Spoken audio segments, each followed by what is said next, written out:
Pronto. Bora. Bom, então vamos lá, gente. Vamos para continuação do nosso módulo, né, sobre as escrituras. E hoje nós vamos falar sobre a inspiração delas, né? Acho que quando a gente vai debater, né, ou conversar sobre Bíblia, principalmente com pessoas que não são crentes, né, não são cristãs, eu acho que é um dos principais pontos que é levantado, né? Principalmente quando a gente está em ambientes assim, de faculdade, de escola, né, tudo mais, uma das principais coisas que o pessoal vai tentar usar como argumentação contra, né, a nossa fé, contra a Bíblia, é aquela famosa frase, né?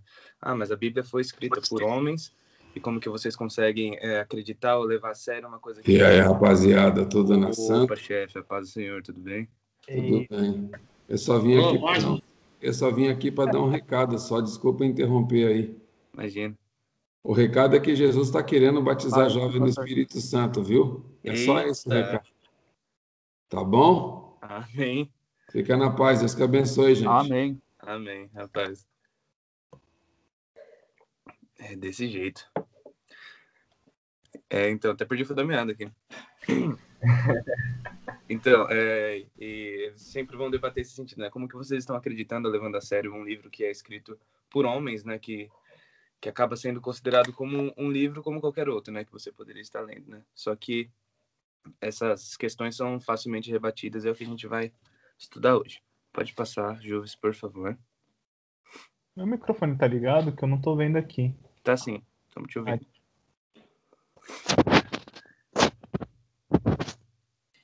Então, quando a gente vai falar sobre a inspiração das Escrituras, o principal versículo que nós temos são dois, na verdade, né? Mas eu acho que esse aqui é o principal, né, de todos mesmo, que é 2 Timóteo 3,16, que vai dizer: toda a Escritura é inspirada por Deus e útil para o ensino, para a repreensão, para a correção e para a instrução na justiça. Então, é legal aqui, interessante, né, que Timóteo vai dizer que... Pode passar, Rodrigo, vai seguindo. Que toda a Escritura, né? Não é uma parte, não é um texto ou outro, ou um autor ou outro, mas sim toda a Escritura, ou seja, Antigo e Novo Testamento, os dois, a Bíblia como um todo, é inspirada por Deus e é útil, né, de diversas formas.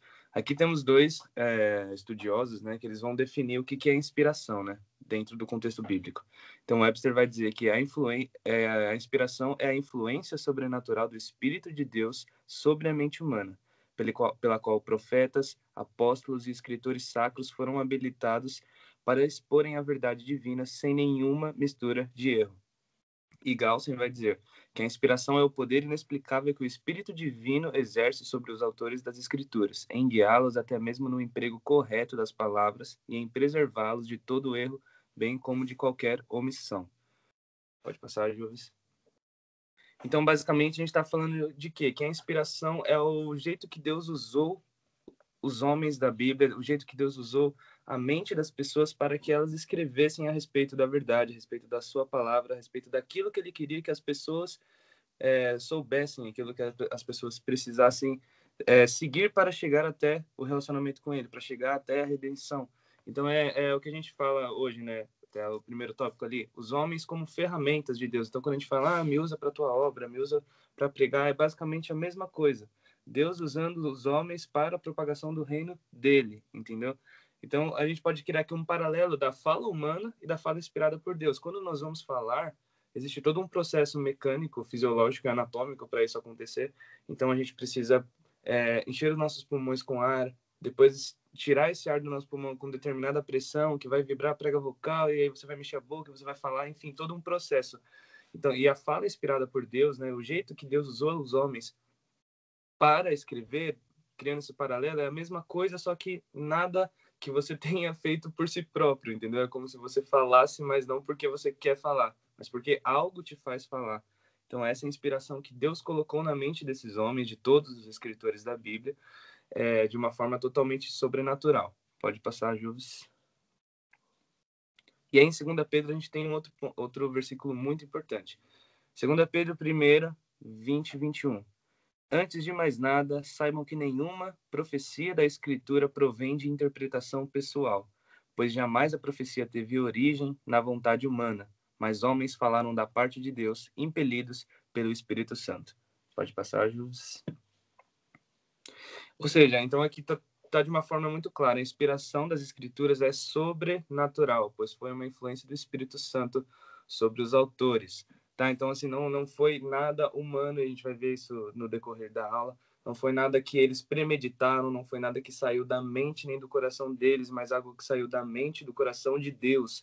E por isso que a gente considera cada palavra contida na Bíblia a palavra que saiu da boca de Deus, tá? E essa doutrina da inspiração, né, o estudo da inspiração das Escrituras, é algo que é simples e objetivo. A gente leu 2 versículos aqui que falam por si. Toda a Escritura é inspirada por Deus. Ponto. Não tem muito o que discutir. A Bíblia por si só, ela que nem o Renatinho gosta de dizer, né, quando ele fala de hermenêutica e exegese. A Bíblia interpreta ela mesma. Então aqui é a mesma coisa. A Bíblia está se auto-explicando. Ela é inspirada e ponto final. Mas mesmo assim surgiram outras vertentes, né, outros argumentos que são facilmente rebatíveis, né, com esses 2 versículos, mas mesmo assim a gente vai discorrer sobre eles. Pode passar, Juves? E existem, então, 5 teorias principais, né, que a gente usa para bater o martelo mesmo de que as Escrituras são inspiradas por Deus, e em contrapartida existem outras que tentam denegrir isso, né? Outras 5 que tentam denegrir isso, e elas se contrastam. A primeira delas é que as Escrituras são divina e não apenas humana, ou seja, ela é uma inspiração que vem totalmente de Deus e não humana. Então a gente tem 2 conceitos de inspiração, né? O que a gente conhece hoje. Então, por exemplo, assim, existe um músico muito bom e ele compôs uma música muito legal. Existe um autor não, né? Um diretor, um roteirista de um filme, e ele escreve uma história linda que você chora assistindo, tudo mais. Existe esse tipo de inspiração. E existe uma teoria que vai dizer que essa inspiração que nós conhecemos hoje também foi a inspiração da Bíblia, de que foi algo que saiu da mente desses homens, tá? Mas isso tiraria todo o caráter sobrenatural, né, da Bíblia, porque se isso fosse, por exemplo, Paulo escreveu os livros dele, mas com a inspiração dele próprio, isso seria contrastado, porque dentro da Bíblia nós temos uma dualidade, que são o quê? Qual é essa dualidade, né? Pessoas simples que escreveram coisas extremamente profundas, coisas extremamente ricas. A gente tem EBD, existem cursos de teologia, faculdades de teologia que estudam textos que foram escritos por pescadores, que eram considerados pessoas de baixa, vamos trazer para o nosso contexto, né, de baixa escolaridade, de baixo conhecimento. Então, essas pessoas escreveram textos da qual precisam de tanto estudo, de tanta atenção para serem entendidos, para serem absorvidos, né? Então, as Escrituras são inspiração totalmente divina. A principal característica do caráter da Bíblia é o sobrenatural. É uma coisa que não tem explicação. O sobrenatural é uma coisa que está acima da naturalidade, ou seja, alguma coisa que a nossa física não consegue explicar, que a química não consegue explicar, que a biologia não explica, que a lógica não explica, tá? Então, todo esse conhecimento, toda essa autoridade que os autores da Bíblia escreveram, todos os textos, ela vem única e exclusivamente da mente de Deus, não de uma capacidade humana que um ou outro vai ter. Não é porque esses autores eram gênios, como Albert Einstein era, como Newton era. Não tem nada a ver com isso. A inspiração é divina e não apenas uma capacidade ou um QI a mais, né, que os homens da Bíblia tenham ou teriam, né? Eu acho que, só para complementar um pouquinho, se fosse uma inspiração, se as escrituras fossem inspiração apenas humana, eu creio que o máximo que ela tocaria seriam as nossas emoções, sabe? Da gente ler um texto e, poxa, que nem você falou, né? Como se fosse uma música ou um filme, né? Ah, muito bonito, me emocionou, eu chorei, ou eu dei risada, ou eu fiquei mais reflexível. Mas o fato da Bíblia ser inspirada divinamente, ela toca no nosso espírito, né? Então ela vai na divisão da alma do espírito, né? Onde a gente tem as nossas emoções, mas tem um além das emoções que é o nosso espírito, né? Aquilo que vai nos conectar com Deus, e ali é onde tem a verdadeira transformação, né? E o fato da Bíblia ser inspiração divina e nós temos o Espírito Santo dentro dos nossos corações, existe essa comunicação entre homem e Deus, né? Através da leitura das Escrituras. Isso isso é sensacional, né? Quando a gente lê qualquer outro livro, nenhum outro livro vai ter esse poder de fazer aquilo que as escrituras fazem, porque elas não têm essa inspiração divina. Isso aí. Renatinho, tem algo a dizer? Não, tudo certo. Podemos seguir. Renatinho vai Seguiremos. falar no final. Aí ele daquele fechamento. Bom, outro ponto que nós temos aqui como base para defender a inspiração das escrituras é que ela é única e não é comum. Vamos entender isso melhor. Pode passar, Gilson. Para entender isso, a gente tem que compreender que existem também dois conceitos: o conceito de esclarecimento e o conceito de inspiração, que é o que a gente está estudando. Esclarecimento é a luz que todo cristão vai receber, tá? Quando ele aceita Jesus. Então, ou seja, ele permite que o crente entenda todas as verdades que tem na Bíblia, que ele entenda o plano de redenção, que ele entenda o que é o céu, o que o Espírito Santo é, o que Cristo é, o que Deus é na nossa vida. Então, é algo que é permanente. Você recebe da parte de Deus e ela fica com você até o momento da sua morte, até o momento que nós chegarmos no céu. Ou seja, é algo comum. Todo cristão recebe o esclarecimento do Espírito Santo. Porque é aquele momento em que você lê a palavra de Deus, você abre em um versículo, você lê, e como o Juiz falou, esse versículo fala com você, ele alimenta a sua alma, ele consegue fazer com que você entenda o que Deus quer dizer com você e você consiga colocar em prática. Ou seja, algo permanente. Todas as vezes que você lê a Bíblia, que você se dedicar ao estudo da Bíblia, Deus vai falar através dela com você, tá? Então, é um esclarecimento que você recebe. Já a inspiração, aqui no contexto bíblico, ela é uma coisa totalmente única, uma coisa que aconteceu com pessoas chaves, ou seja, foram com esses autores bíblicos e não com mais ninguém, tá? Como está escrito no final, qualquer pessoa que acrescentar uma vírgula a esse livro tá errado. Então, basicamente é isso. A inspiração que foi usada por Deus, né, para os autores escreverem a Bíblia foi única e exclusivamente naquele momento e não vai acontecer mais. Ou seja, é um momento único. E a Bíblia vai nos dizer que os profetas estão sujeitos ao Espírito. Então, a inspiração também está sujeita ao Espírito. Quando o Espírito quiser, ou quisesse, né, porque já terminou, né, o cânon bíblico. Então, quando ele quisesse que as pessoas, os autores, sentissem essa inspiração a ponto de escrever a Bíblia, foi só naquele momento e não mais, tá? Ou seja, a inspiração é única e não é comum, tá? Não foi qualquer pessoa que recebeu essa inspiração. Algo a acrescentar, time? Eu vou acrescentar aqui. Eu vou dar um spoiler já. Na próxima aula, muito possível que o Renato vai falar sobre isso, mas no começo, no Novo Testamento, né? Os livros escritos do Novo Testamento, principalmente as cartas, elas meio que as cartas elas corriam juntas, né, nas igrejas. E as pessoas, os membros das igrejas, eles testificavam aquelas cartas como sendo inspiradas.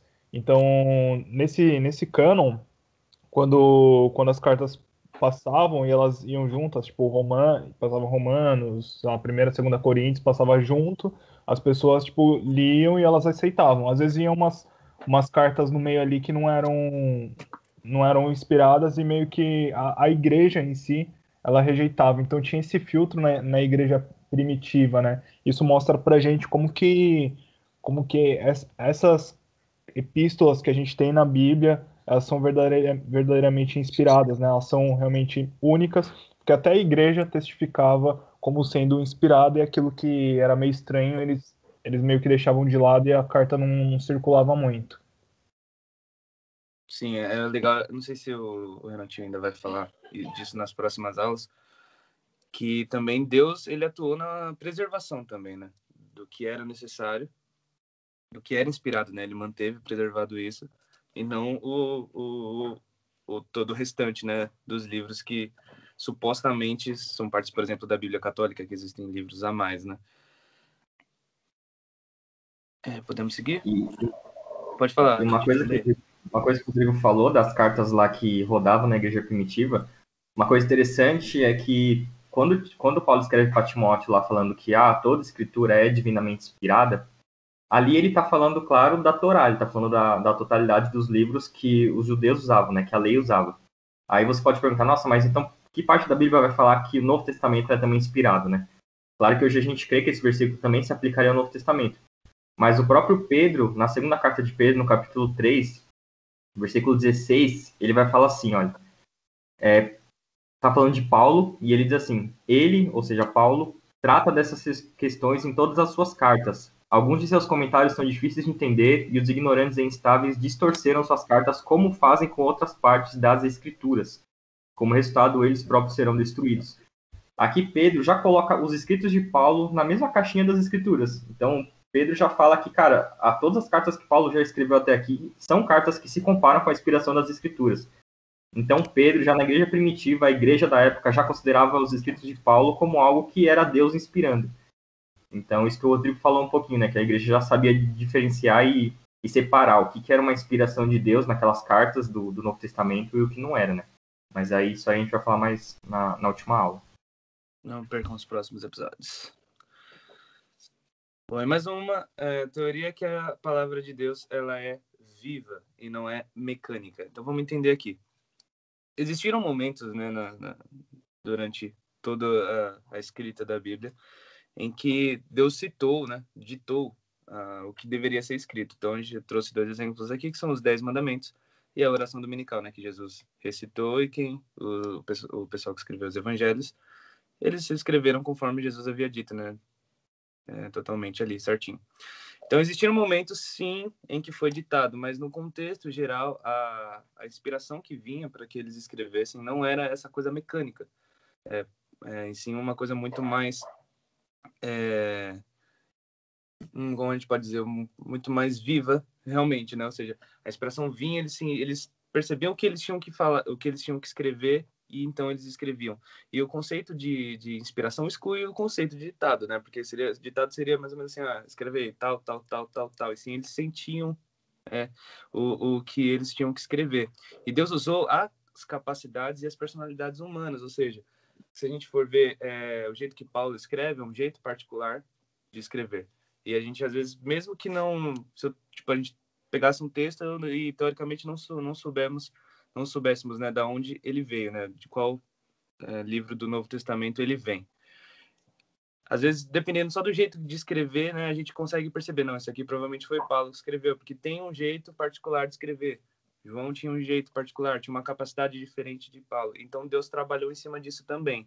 Ele trouxe a inspiração, ele trouxe as palavras certas, mas as pessoas escreviam de acordo com as suas personalidades. Então, Deus trabalhou em cima disso. Era uma grande parceria da mente de Deus e da mente humana, que é totalmente difícil de entender, difícil de explicar. Mas, basicamente, era isso. Era um momento ali em que as duas mentes trabalhavam juntas, e aí eles recebiam a inspiração, e com base nas capacidades e no jeito que eles se expressavam, eles conseguiram traduzir, né, o que Deus queria dizer em palavras e escreveram aí para nós no nosso cânon bíblico. Essa parte, até nas referências que a gente pegou, né, para montar essa aula, tá escrito lá, é uma coisa totalmente incrível, totalmente sublime, que a gente tenta entender, tenta expressar como isso pode ter acontecido, mas é algo totalmente de Deus mesmo, e só quem viveu que foram esses autores conseguem, acho, talvez dizer para nós qual foi a sensação, como isso de fato aconteceu. Time, acrescentem alguma coisa? Às vezes a gente pensa que essa inspiração ela foi como se fosse uma autopsicografia, né? Como se o Espírito Santo baixasse na pessoa e a pessoa fosse escrevendo a Bíblia. E não é isso que aconteceu. Foi uma inspiração. O Espírito Santo, ele, que nem o Clebinho falou, né? Ele dá essa liberdade para a pessoa escrever da maneira como ela gostaria de escrever, mas por trás daquilo que a pessoa está escrevendo, existe o Espírito Santo conduzindo todas as coisas, né? E o Espírito Santo, ele não possui ninguém, assim, né? De uma forma que ele vai te obrigar a você fazer alguma coisa. Mas o Espírito Santo tem essa parceria quando ele usa a gente, e aqui a gente está falando da inspiração bíblica, mas pode ser para qualquer outras coisas. Pode ser para entregar uma palavra de conhecimento, uma profecia, alguma coisa assim. O Espírito Santo, ele não, como é que fala? Ele não controla a gente de uma forma que a gente faz como se a gente tivesse possuído, ou como se a gente fosse um robô. mas ele como se ele impulsionasse a gente, né, as nossas palavras, as nossas ações, para fazer aquilo segundo a vontade dele. E assim é na inspiração das Escrituras. Então, diversos autores, como o Clebinho já falou, possuíam seus estilos literários, suas formas de escrever e tudo mais, mas todas inspiradas pelo Espírito Santo. A gente pega salmos, existem salmos que eles são proféticos, eles trazem profecias a respeito de Cristo, mas são profecias que elas são numa forma cantada, né? Então são canções, mas por elas serem canções respeitando a quem escreveu, no caso Davi, que escreveu a respeito de Cristo, Davi gostava de escrever música, e o Espírito Santo respeitou o fato de Davi ter essa habilidade de compor canções e usou aquilo para escrever salmos inspirados que estão nas Escrituras, que é a palavra de Deus, profetizando a respeito de Cristo. Da mesma forma que a gente tem outros escritores, né? O Renato até falou essa frase no Teolocoff, mas eu não vou lembrar exatamente como ele falou.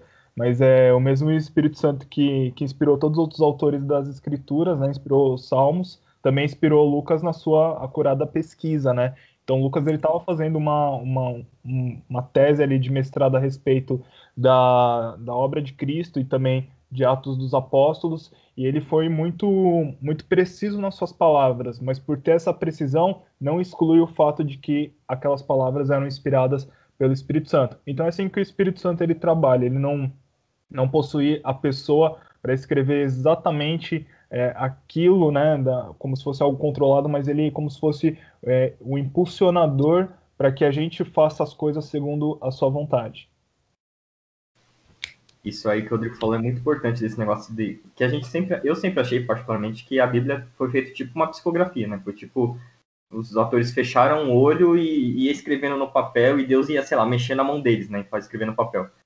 E isso é uma coisa que eu sempre achei, só que quando a gente vai ver, não é bem verdade, né? Isso que o Clebinho falou de que cada autor escreve de um jeito, né? Quando você vai ler o livro de Paulo, você tem que ler com as lentes que Paulo escrevia, né? Quando você vai ler o livro de João, você tem que entender como que João usava aquela palavra, né? Então, Deus, ainda na inspiração, ele usou diferentes pessoas com as suas personalidades, inclusive Lucas, que ele fez uma pesquisa, entrevistou pessoas, viu livros, viu relatos sobre a obra de Cristo, e por conta dessa pesquisa ele escreveu o Evangelho de Lucas, né?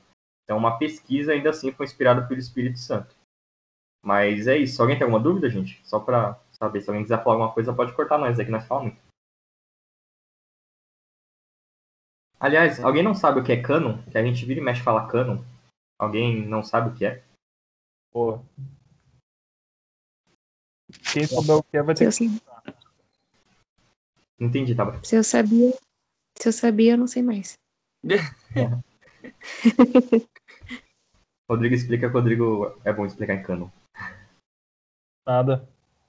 Cânon Cânon significa vara de medir, tá? Então são algumas regras que definem se um texto bíblico ele é realmente inspirado ou não. Então são algumas regrinhas, mas basicamente quando a gente fala de cânon bíblico, é tudo que a gente tem na Bíblia, então segue aquelas regras de que não pode se contradizer, não pode ter coisas que não condizem com outras passagens da Bíblia.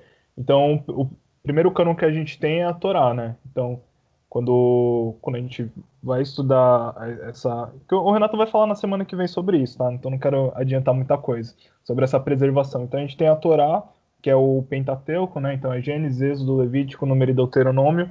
A gente tem esses 5 livros e eles vão dar o parâmetro para que os próximos livros escritos não contradigam aquilo que a Torá tá dizendo. E é assim, essa revelação e a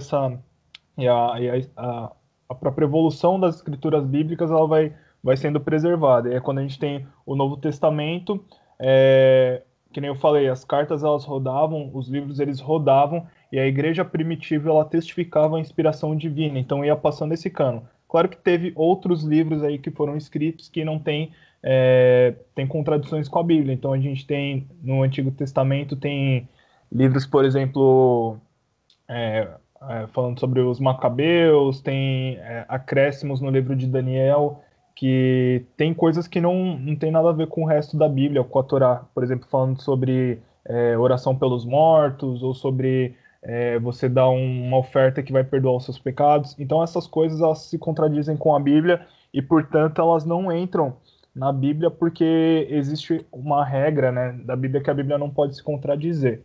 Então, o cânon nada mais é do que um filtro que vai filtrar aqui os livros que são realmente inspirados ou não por Cristo, tá? Por Deus. Eu tinha esquecido que eu ia falar disso na próxima aula, desculpa. Mas é isso. Mais alguma dúvida, gente? Então vamos seguir. Bora. Mais uma base da nossa interpretação não, da nossa inspiração das escrituras é que ela é completa e não somente parcial. Então vamos lá. A teoria de que a inspiração é parcial vai dizer que o Espírito Santo poupou aos autores bíblicos de erros que eram pertinentes, tipo a salvação, a obra de fato de Cristo, de assuntos assim que a gente considera hoje os de tipo, teologia sistemática, assim, sabe mesmo? As bases da fé cristã. Sobre esses assuntos, o Espírito Santo teria poupado os autores de erros. Mas agora, erros de história, de geografia, cronologias, a coerência em si do texto, a forma que era escrito, o Espírito Santo não teria poupado.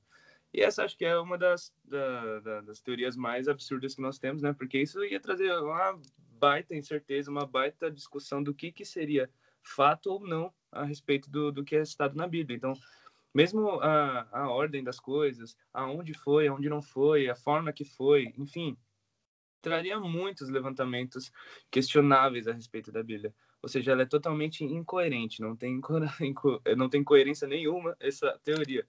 Porque a inspiração ela veio completa, então o Espírito Santo poupou os autores de todos os erros. Ou seja, ele usou cada palavra minuciosamente para que não houvesse incoerência, como o Rodrigo falou. Por isso que existe essa regra, né, do canon de, tipo, não haver incoerência entre os livros, porque se foi inspirado, não tem incoerência, entendeu? O Espírito Santo, ele cuidou para que fosse tudo minuciosamente encaixado uma na outra.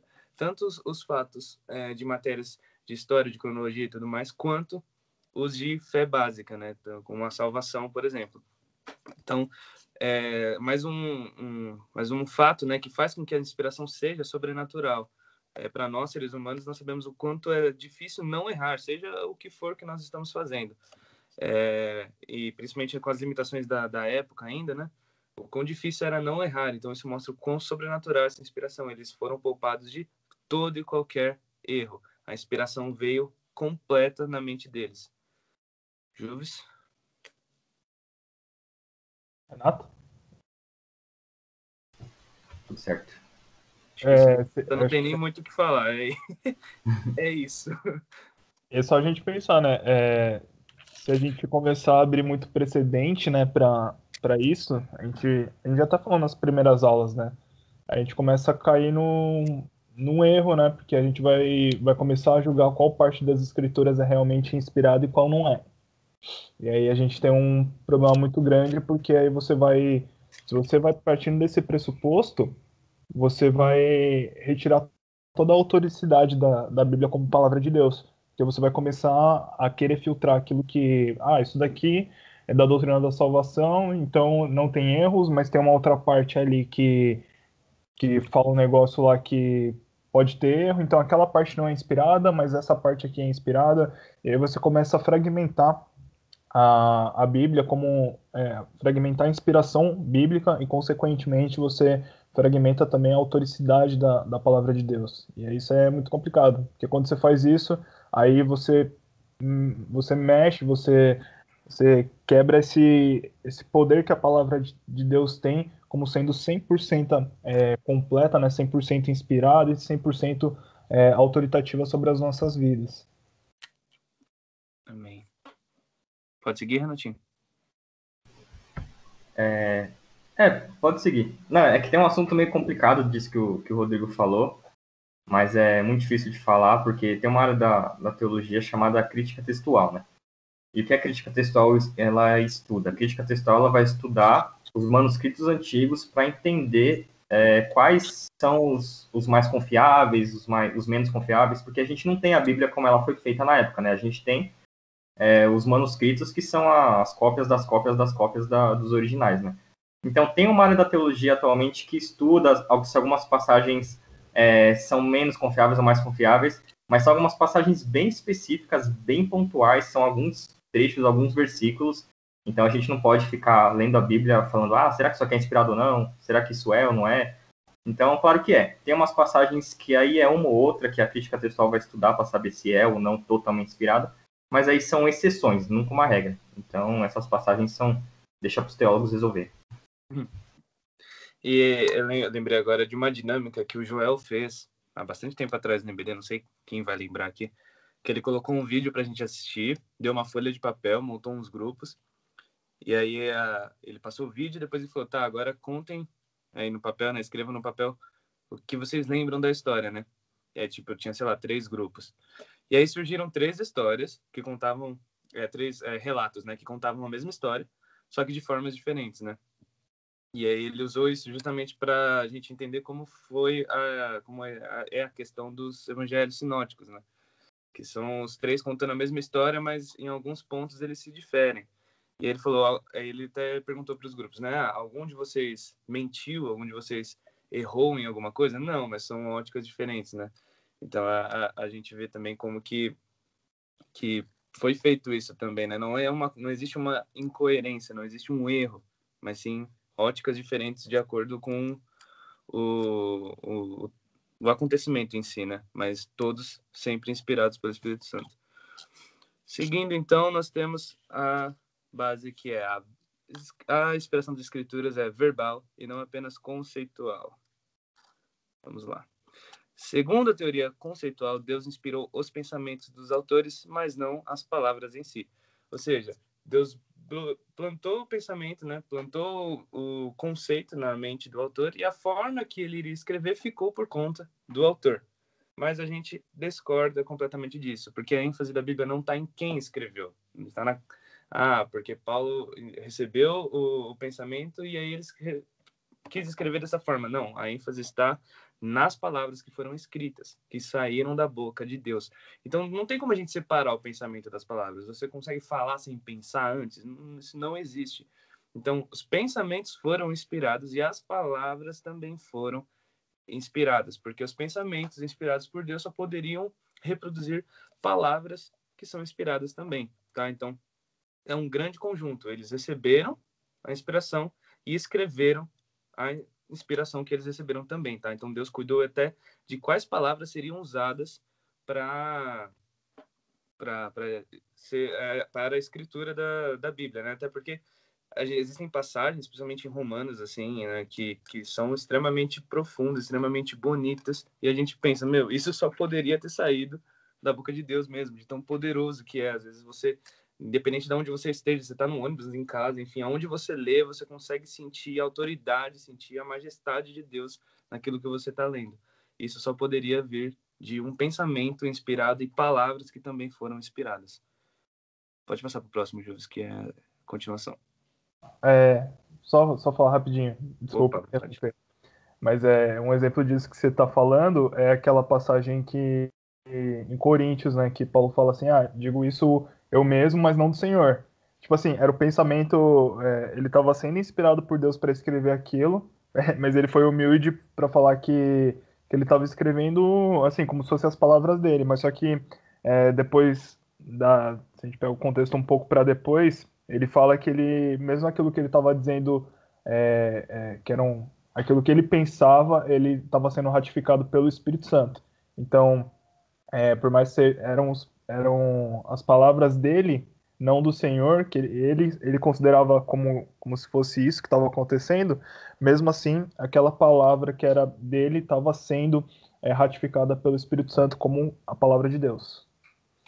Isso também, que você acrescentou agora, dá para a gente usar como base, pelo que você também falou, da questão de que o Espírito Santo não possui ninguém, né? Então, Paulo, no caso, teve discernimento de saber quando era a inspiração de Deus e quando era o próprio pensamento dele, né? Era isso que você ia falar? Acho que eu te... Agora... Não. Beleza. Também, mais ou menos. Vamos seguir. Vamos indo. Alguém abre para mim em 1 Coríntios 2:13 para a gente fazer essa leitura, por favor?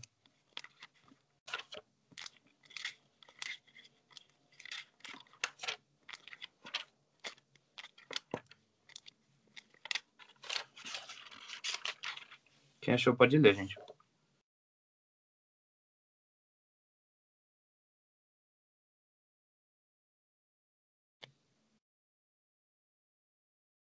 E aí, time? Pode ler? Pode. Ao falar a vocês acerca desses dons, temos empregado as próprias palavras que nos foram dadas pelo Espírito, e são palavras ensinadas pela sabedoria humana. Assim, explicamos as verdades espirituais aos que são espirituais. Valeu, Manu. Bom, então aí Paulo está dizendo justamente isso que nós estamos discutindo. Tudo que ele ensina, ele aprendeu do Espírito Santo, né? E aí entramos em dois conceitos de novo, né? Que é o conceito de revelação e o conceito de inspiração. Os dois podem caminhar junto. Por exemplo, nós temos o livro de Apocalipse, que João recebeu uma revelação, e aí ele recebeu também a inspiração para registrar aquela revelação. Então, elas podem sim andar juntos, mas não necessariamente a inspiração é uma revelação, tá? Paulo, por exemplo, recebeu também revelações da parte de Cristo, e ele teve a inspiração para registrar aquilo. Agora, já João, na hora que ele escreveu o Evangelho, ele não recebeu a revelação, porque ele foi uma testemunha de tudo aquilo que ele está registrando. Mas ele recebeu a inspiração para registrar aquilo que ele estava vendo, né? Aquilo que ele viu, no caso, né? Então, a gente tem que também diferir de palavras inspiradas por registros inspirados. Ainda pensando no Evangelho de João, no momento que ele está registrando a conversa entre Jesus e Pilatos. A gente sabe que, provavelmente, não tem como a gente saber, né? Mas com certeza não. Pilatos não foi inspirado por Deus para conversar com Jesus. Herodes também não foi inspirado por Deus. Em Jó, quando a gente tem o momento em que Satanás está diante de Deus ali, eles estão conversando sobre Jó. A gente sabe que Deus não inspirou Satanás para falar, mas os registros são inspirados, tá? Então, João foi inspirado a registrar a conversa de Jesus com Pilatos. O autor de Jó foi inspirado a escrever o que Deus conversou com o diabo, no caso. Então, as palavras não são inspiradas, mas os registros são inspirados, tá? Os autores receberam a inspiração de que aquilo era necessário ser escrito, que aquilo precisava ser escrito daquela determinada forma, para que todo o contexto fizesse sentido, né? Juves, Renatinho?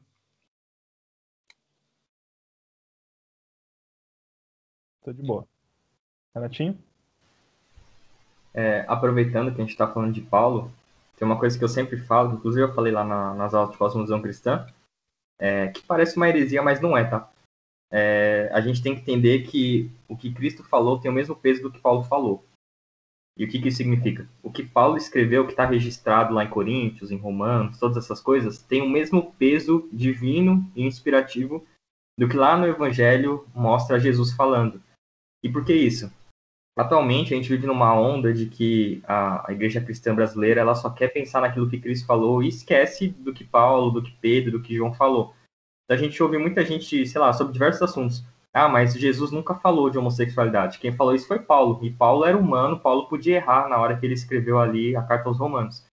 E não, a gente crê que aquilo que Paulo escreveu inspirado pelo Espírito Santo é a mesma coisa que aquilo que Cristo disse inspirado pelo Espírito Santo. Então, os dois, do ponto de vista de autoridade, de confiabilidade, os dois têm o mesmo peso na palavra de Deus. Então, o que Jesus falou lá em Mateus, Marcos, Lucas, João, tem o mesmo peso e autoridade daquilo que Paulo disse em Coríntios, Romanos, Gálatas e com os diversos outros autores do Novo Testamento e do Antigo também. Então, isso é algo pra gente, é algo importante pra gente, principalmente no mundo atual que acha que cristianismo é só seguir a Cristo. E não, o cristianismo é a doutrina de Cristo e dos apóstolos. E seguindo nesse ponto ainda, né, não só a questão desse movimento que a gente tem hoje, né, das pessoas só considerarem o que Cristo falou, mas também tem basicamente a mesma onda, né, que desconsideram o Antigo Testamento, né. Então, tipo, eles usam como se o Antigo Testamento hoje em dia já não servisse para mais nada, porque só importa a partir do momento que Jesus veio. Mas muito pelo contrário, o Antigo Testamento também é inspirado pelo Espírito Santo, tá? Ah, mas no Antigo Testamento não tinha Espírito Santo. Esquece, né? O Antigo Testamento é inspirado pelo Espírito Santo também. Como a gente citou aqui, Isaías profetizou a respeito do Messias, Davi profetizou a respeito do Messias. Então, como eles poderiam profetizar a respeito de Cristo se não fosse uma inspiração vinda de Deus, né? Então, o Antigo Testamento, ele é também tão divino quanto os evangelhos, tão divino quanto são as cartas paulinas e as outras epístolas que existem no Novo Testamento. A Bíblia, de cabo a rabo, ela é um livro divino, um livro sagrado. Pode falar, Júlio. Não ia falar nada. Só concordando com o que vocês falaram aí. Que a gente entra no lance de fragmentar a Bíblia, né? Então, todos os livros da Bíblia, eles têm o mesmo valor, digamos assim, né? De inspiração de Deus. Embora só cada autor tem uma aplicação, né, de alguma coisa. Então, mas isso não quer desmerecer o fato de ser inspirado. Então, não quer dizer que por Cantares ser um livro da Bíblia relacionado a um livro de amor, né, não quer dizer que ele seja menos inspirado do que você pegar Romanos, que é um livro totalmente falando da doutrina da graça e do plano da salvação. Então, os dois são verdadeiramente inspirados, mas tem os seus enfoques, né? Tem as suas tem para onde que cada livro está apontando, né? E aí quando a gente pega a Bíblia toda como um conjunto, tudo isso daí se completa. Porque tem uma parte que é Salmo, tem uma parte que é um livro falando sobre amor, tem um livro falando sobre o começo de todas as coisas, tem um livro falando sobre doutrina da graça, tem 4 livros falando sobre o ministério de Jesus nessa terra. Então, tudo isso daí vai se complementando e cada livro totalmente inspirado, e a gente junta tudo e a gente tem a Bíblia como um único livro inspirado por Deus. Amém. Renatinho, mais alguma coisa? Não, é isso. Alguém tem alguma dúvida? Alguém discorda? Se discordar, a gente pode cursar. Alguém discorda. Não tem problema.